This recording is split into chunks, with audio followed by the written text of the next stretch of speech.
Hello, and welcome to BNN. I'm your host, Jacob Harvey. And I'm your co-host, Martin Torres. Last week, we had a great adventure. Screwing the movie McFarland USA.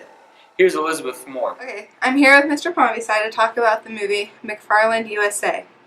So, why are you selling tickets for McFarland USA? Well, I was just completely inspired by the movie trailer. I was in there some weeks ago watching The American Sniper, and the first movie trailer was McFarland USA. And in a packed theater, I just could sense such positive and enthusiastic energy for the movie because I think it's so much like Marshalltown.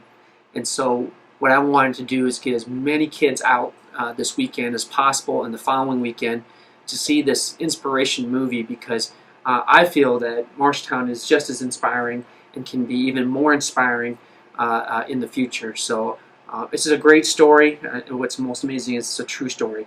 And we also have a great story to tell. What difference would it make?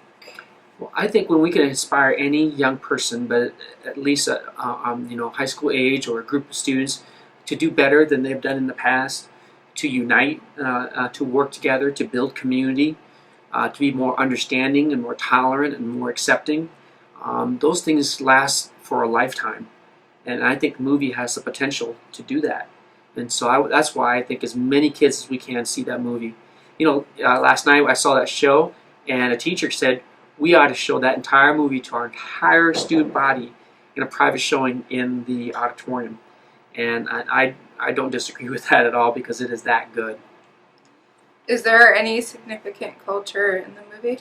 Yeah, it's predominantly about the Hispanic culture and the Anglo culture and its clash, but also its ability to come together, to be a community, to support one another, and to do extraordinary things. And so those are the two primary cultures.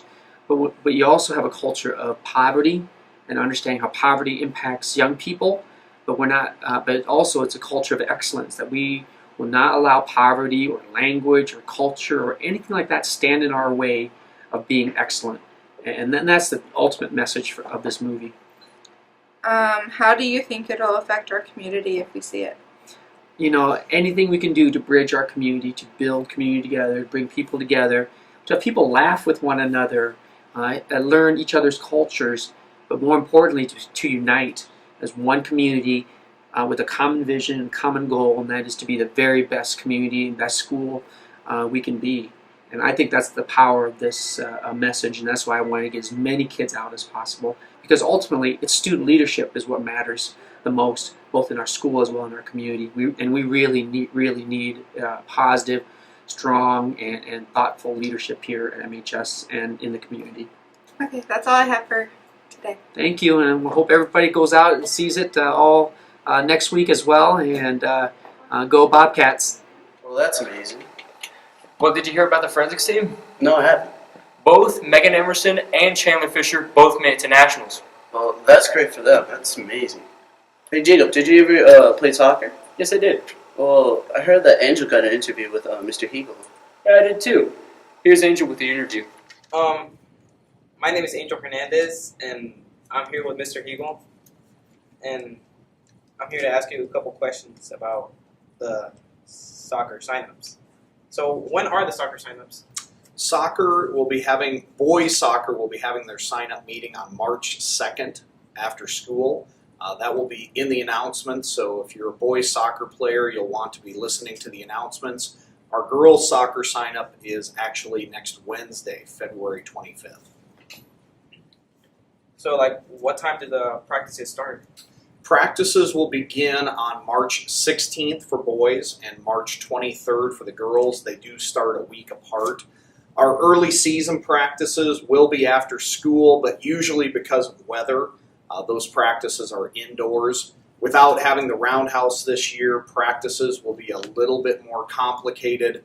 We will use Lenahan, our 5th and 6th grade building, and we'll actually also use the gymnasiums at the community college as well. How long are the practices? Most of our early season practices are going to be right around 2 hours in length. The trick with indoor practices is we may have to stagger practices, meaning our 9th graders may practice right after school at Lenahan, followed by our JV kids from, say, 5:30 to 7:30. So we will be practicing early in the morning at 6 a.m. with our girls' teams and also into the evening with our boys' teams. How many coaches are there? For our girls program, we have 3 coaches. Allie Osmondson is our head coach.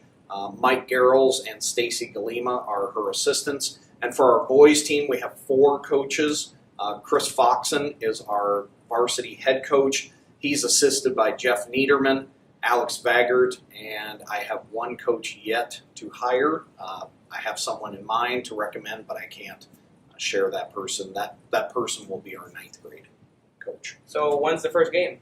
Our first game is against Urbandale at Urbandale on April 2nd. Hopefully the weather will cooperate, but right now we've got 10 inches of snow on the ground. So unfortunately, soccer games a lot of times get postponed and rescheduled due to weather. So like how long are like the seasons usually? Well, our seasons begin in, like I said, early March, mid-March. Postseason can run all the way to the beginning of June. Last year, our first round of postseason, we actually hosted it versus Indianola, and that was on the Tuesday after Memorial Day, so late May, early June. Well, that's all I have. Thank you. All right, thanks, guys. Well, that's all we have for you this week. And check us out next week. And remember to live the Bobcat dream.